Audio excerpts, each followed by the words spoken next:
తీసుకుంటా మీ వాయిస్. లక్ష్మీనారాయణ గారు వర్షన్ ఒకసారి తీసుకొని. లక్ష్మీనారాయణ గారు, ఈ ప్రాజెక్ట్ కట్టేటువంటి టైంలో అఫ్కోర్స్ టోటల్గా రాష్ట్ర ప్రభుత్వ బాధ్యతతోనే ఇది కట్టుకున్నా కూడా వచ్చేటువంటి అప్పుకు సంబంధించి కావచ్చు, సమ్ పర్మిషన్స్కి సంబంధించి కావచ్చు, కేంద్ర ప్రభుత్వ ఇన్వాల్వ్మెంట్ లేకుండా అయితే వచ్చేటువంటి అవకాశాలు ఉండవు. సో ఈ క్రమంలో కట్టేంత వరకు చూసి కట్టిన తర్వాత ఇది తప్పుడు ప్రాజెక్టు అన్నటువంటి విధంగా ఈవెన్ బీజేపీ కూడా వ్యవహరించింది అనేది కూడా విమర్శ. ఒక విషయం అండి, అంటే తుమ్మిడిహట్టి దగ్గర ఏదైతే ప్రాజెక్టుకి సంబంధించి పాత డిజైన్ ఉండేనో దానికి సంబంధించిన వర్క్స్ జరిగేనో ఒక 5,000 ఎకరాలు మహారాష్ట్రలో అక్వైర్ చేసే విషయంలో మళ్ళీ ఒక ప్రయత్నం చేయాల్సినటువంటి అవసరం ఉంది. ఆ ప్రయత్నం చేయలేదు.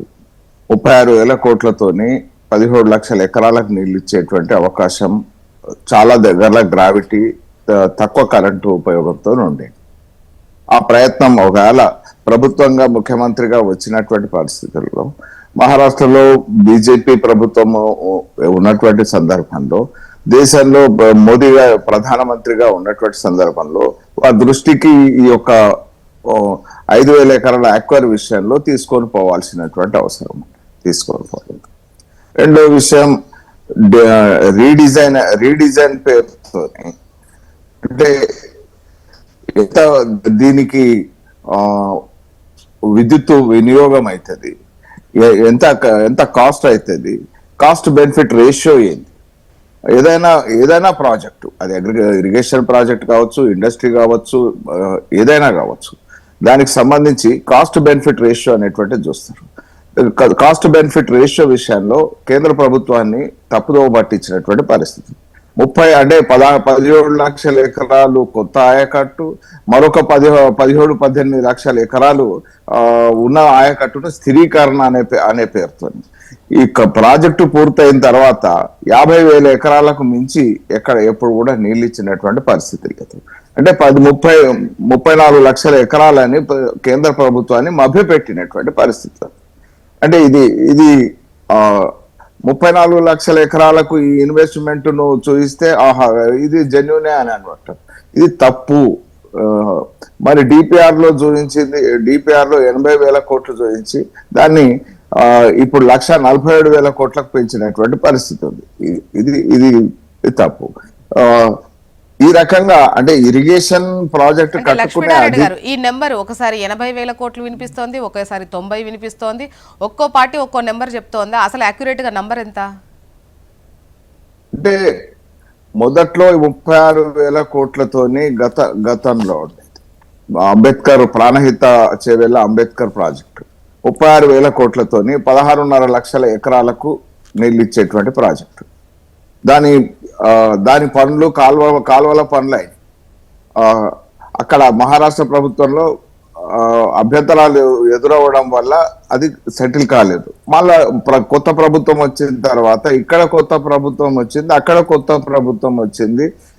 దానికి ఏదైనా సొల్యూషన్ తీయడానికి ఒక ప్రయత్నం జరగాల్సి ఉండే. జరగకపోతే ఒకవేళ కేంద్రంలో రాష్ట్రంలో ఒకటే ప్రభుత్వం ఉన్నటువంటి సందర్భాల్లో మాట్లాడాల్సినటువంటి బాధ్యత ఇక్కడ ఉన్నటువంటి ప్రభుత్వానికి ఉండే. 36,000 కాస్ట్ తోని ప్రాజెక్టు పూర్తయ్యేటువంటి అవకాశం. రీడిజైన్ పేరుతోనే ఏదైతే చేసారో ఇది సమంజసం కాదు. మరి ఏదైతే దాని తర్వాత 80,000 కోట్లతోనే ప్రతిపాదనలు పెట్టారు డిపిఆర్ తోని. ఆ తర్వాత 1,27,000 కోట్లకు, ఆ తర్వాత 1,47,000 కోట్లకు పెంచినటువంటి పరిస్థితి ఉంది. అంటే అంచనా వ్యయం అనేది ఇయర్ బై ఇయర్ అనేది ఒక లెక్క తేడా ఉంటుంది. అది మామూలుగా మీకు విదితమే. మీరు ఒక విషయం చేశారు ఇక్కడ కన్స్ట్రక్షన్ నిపుణులతోని కన్స్ట్రక్షన్ అనేటువంటిది, నిపుణుల అభిప్రాయాలు అనేటువంటిది పక్కన పెట్టి మనం చూసినాం. శాసనసభలో ఎవరు పవర్ పాయింట్ ప్రజెంటేషన్ చేశారు? ముఖ్యమంత్రి గారు చేశారు.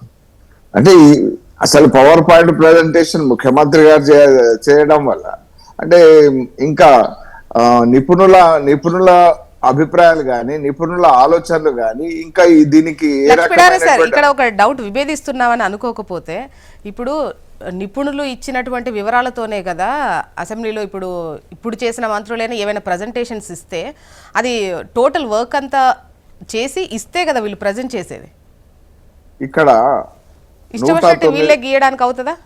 109 మంది ఆ, నిపుణులు చెప్పింది ఏంటంటే ఆయన ఏం చెప్పారో మేము అది చేసినాం అనేటువంటిదే కదా ఇప్పుడు మనకు వినబడుతున్నది. ఆ కమిషన్ రిపోర్ట్ లో, ఇప్పటివరకు వచ్చిన కమిషన్ విచారణలో ఓకే. అభిప్రాయాలన్నీ కూడా మాకు చెప్పింది మేము చేసినాం అంటే మేము చెప్పింది నడిచే పరిస్థితి లేదు అనేటువంటి అభిప్రాయం చాలా స్పష్టంగా కనబడుతుంది. ఓకే, మల్లయ్య యాదవ్ గారు, ఇప్పటి వరకు అంటే Yeah. ఇంజనీర్స్తో కావచ్చు, అధికారులతో కావచ్చు, నిర్మాణ సంస్థలతో కావచ్చు, వీళ్ళందరినీ విచారించిన తర్వాత వాళ్ళు చెప్పినటువంటి వివరాలను బట్టే ముఖ్యంగా చెప్పాలంటే కర్త కర్మ క్రియగా కేసీఆర్ వ్యవహరించారు. ఆయన ప్రాజెక్టే టోటల్గా ఇదంతా మాకేం సంబంధం లేదు, చెప్పినట్టు చేశాము అని చెప్పేసి ఒకటి. ముఖ్యంగా ఇది కాళేశ్వరం ప్రాజెక్ట్ అనేది డ్యామేజ్డ్ వన్గానే చూస్తుంది. అంటే ఈవెన్ విచారణకు సంబంధించి చూసుకున్న ఇతర పార్టీల అధికార పార్టీ కావచ్చు, బీజేపీ వర్షన్ చూసుకున్నా కూడా ఇదే లైన్.